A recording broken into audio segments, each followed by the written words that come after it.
British প্রধানমন্ত্রী Keir Starmer ঘনিষ্ঠ মহলে জানিয়েছেন তিনি প্রধানমন্ত্রীর পদ থেকে সরে দাঁড়াতে চান। তবে তড়িঘড়ি নয়, সুনির্দিষ্ট সময়সূচি মেনেই তিনি দায়িত্ব থেকে অব্যাহতি নিতে চান। ব্রিটিশ গণমাধ্যমগুলো বলছে, নিজ দলের ভেতরেই বিদ্রোহে খাদের কিনারে দাঁড়িয়ে আছেন ব্রিটিশ প্রধানমন্ত্রী। ক্ষমতাসীন লেবার পার্টির আইন প্রণেতাদের মধ্যে এখন বাঁধ ভাঙা অসন্তোষ দেখা দিয়েছে। একের পর এক আইন প্রণেতা প্রকাশ্যে প্রধানমন্ত্রীর ওপর থেকে আস্থা হারানোর কথা বলছেন।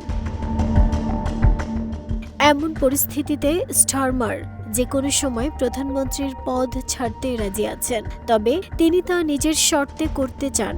তিনি বুঝতে পারছেন বর্তমান পরিস্থিতির বিশৃঙ্খলা দীর্ঘদিন টেকসই নয়, তবে তিনি মর্যাদার সঙ্গে এবং নিজের পছন্দ মতো সময়েই সরে দাঁড়াতে চান। এজন্য তিনি একটি সময়সূচি ঘোষণা করবেন।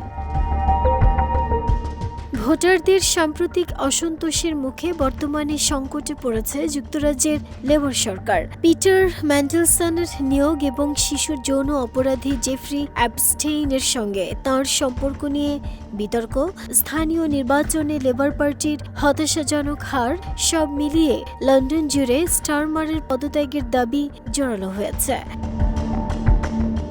রাজনৈতিক অস্থিরতার পাশাপাশি কিয়ার স্টারমারের জনপ্রিয়তা দ্রুত কমছে। জরিপ সংস্থা উইগোভের এক জরিপ অনুযায়ী প্রায় ৬৯% ব্রিটিশ নাগরিক লেবার পার্টির প্রতি অসন্তুষ্ট মনোভাব প্রকাশ করেছেন। উইগভ আরও জানিয়েছে, বর্তমানে স্টারমার যুক্তরাজ্যের ইতিহাসে সবচেয়ে অজনপ্রিয় প্রধানমন্ত্রী হিসেবে বিবেচিত হচ্ছেন। অনেকেই তাঁর অবস্থার সঙ্গে সাবেক প্রধানমন্ত্রী লিজ ট্রুসের মাত্র ৪৯ দিনের শাসন আমলের তুলনা করছেন। নাহিদা স্মৃতি, দেশ রূপান্তর।